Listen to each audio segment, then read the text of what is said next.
Amanda Waller is rapidly approaching her final form, and DC decides to celebrate the occasion with an entire event dedicated to the villain. She fully embraces the AI revolution by deploying not 1, not 2, but 7 Amazos, if you count Failsafe, to bully the Super Friends. And she's doing all of this to get in bed with the United States government. Oh, and Dan Mora's back must be in complete shambles with how hard he carried this event. This is the story of DC's absolute power. Amanda Waller is desperately hoarding real estate. Knowing what she's capable of, it just so happens that Superman's boyfriend's mother's reign as president of the relatively unknown Gamora Island has conveniently come to an end. Furthermore, Dreamer chose to do business with Waller for no reason other than she's got an empty-headed peanut brain. Batman harbors a psycho backup personality who designed Failsafe as the ultimate insurance policy if the Dark Knight ever fancies turning to the dark side. Except, Failsafe has fallen into Waller's possession and John Starr is helping her to locate his power button. Next, Brainiac Queen is the result of Brainiac's long-suppressed desire to become a family man. In the wake of Superman meddling in his affairs, she is now a clean slate for the nutjob to defile and mold into an engine for evil. These villains did not amount to much as individuals, but united, they make for some great marketing for our friends at DC Comics. Absolute Power opens with an absolute shocker to the death of Superman. Okay, maybe that's a stretch, but now that you're captivated, here's the backstory. Courtesy of Brainiac Queen, deepfake propaganda flooded the interwebs and portrayed the world's greatest superheroes as unproductive members of society. The heroes were in the middle of maintaining public appearances to convince people otherwise when Waller proceeded to Phase 2. Failsafe oversees the deployment of Task Force VII. Comprised of 6 Amazos plus himself, each with the capacity to steamroll the entire Justice League, they launch a systematic assault draining the powers of the aforementioned heroes. Out of the blue, Green Arrow makes the sudden decision to jump ship. There's no time stream, microverse, or multiverse to bail them out this time, and the villain made sure of that with a handshake. Lastly, Brainiac Queen takes a page from Batman's playbook and procures herself a Robin. As more heroes are taken off the board and handed a prison sentence on the nutjob's private island, the Resistance continues arguing over what's for dinner. Keep in mind, the Titans did not just sit around twiddling their thumbs while the Justice League took a year-long vacation.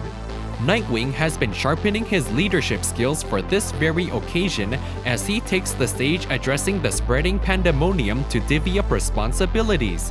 However, it doesn't take long for Skynet and her T-800 to track them down. Adding insult to injury, they're joined by an Amazo who's ready to steal their powers like an all-you-can-eat buffet. But the main characters manage to escape by escaping just before the fortress explodes. It was Dreamer's eventual selflessness which would hold BQ at bay for the duration of the countdown. The Amazons reluctantly accommodate their new visitors, given it violates just about every law concerning men setting foot on the island and touching their sacred grass. Nightwing carries on bossing people around and dispatches a team on a side quest to extract John Starr, the evil time-traveling engineer responsible for the current robot apocalypse. In the meantime, the Empire strikes back as Themyscira is heavily under siege. Grayson's open mockery works wonders in literally grounding evil Superman, which creates an opportunity to talk him out of it like a CW show. The half-Kryptonian snaps out of it and then exposes all the lies Waller has been spoon-feeding to BQ. Then, using a mother box, Batman books her a one-way ticket to Pluto where she'll have plenty of time to review her life choices. Elsewhere, Flash uncovers the final boss's endgame. She's assembling a multiversal army inside her basement. Having put all their eggs into the John Starr secret weapon basket, the heroes launch a counterattack against the psychopathic narcissist. Just when it seems all hope is lost, Arrow activates his Uno reverse card and fires said secret weapon onto the androids. With the robots neutralized and everybody's powers restored, it's like changing the difficulty to easy mode. Simultaneously, Green Lantern and the Flashes are assigned to shut down the multiversal gateway. It should be noted that Dan Mora drew the Flash symbol upside down and now you'll never unsee it. You're welcome. Finally, Nightwing brings along Dreamer, who survived by surviving. Waller is baited into a villainous monologue exposing everything she's done in absolute power, without realizing she's live on Twitch and effectively cancels herself. In the aftermath, Earth is barred from the multiverse yet again, Barry somehow loses his powers, and a plethora of heroes are testing out new powers like free samples from Costco. The final boss attempts to threaten her way out of prison, but it's just so unfortunate that she can't seem to remember their secrets. Ultimately, if there is one silver lining to come from this event, this would be it. Fear not, if you're a 140% New Game Plus type of reader, I've got you covered with all the tie-ins for the full experience.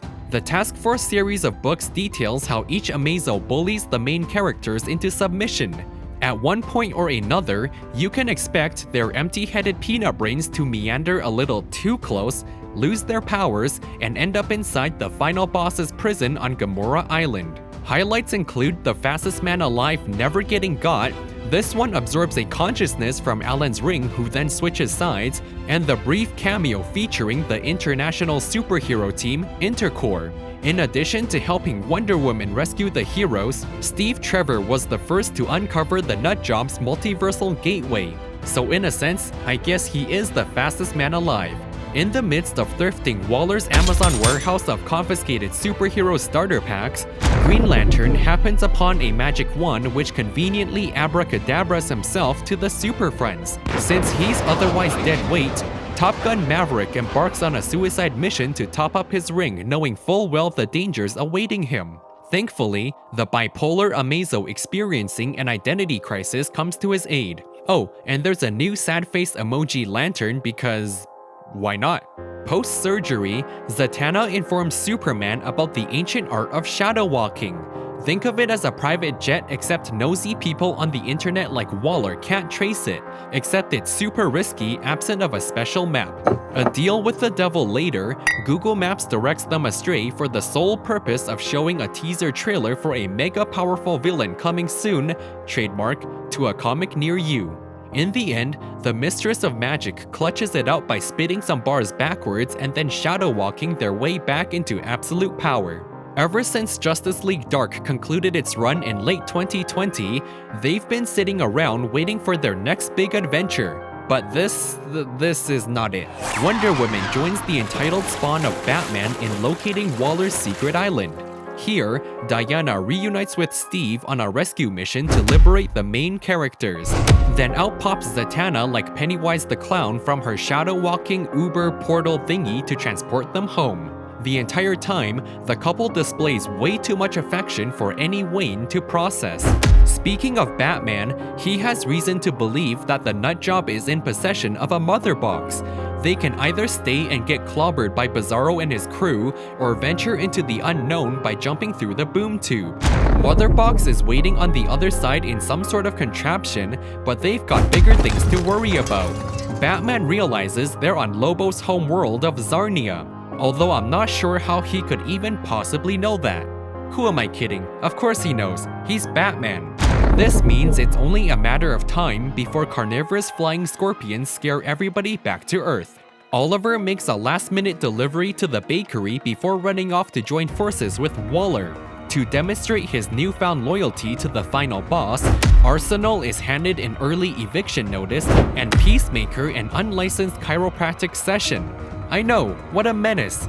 The Arrow family are in way over their heads in a bid to extract information about Ivo's Amazos.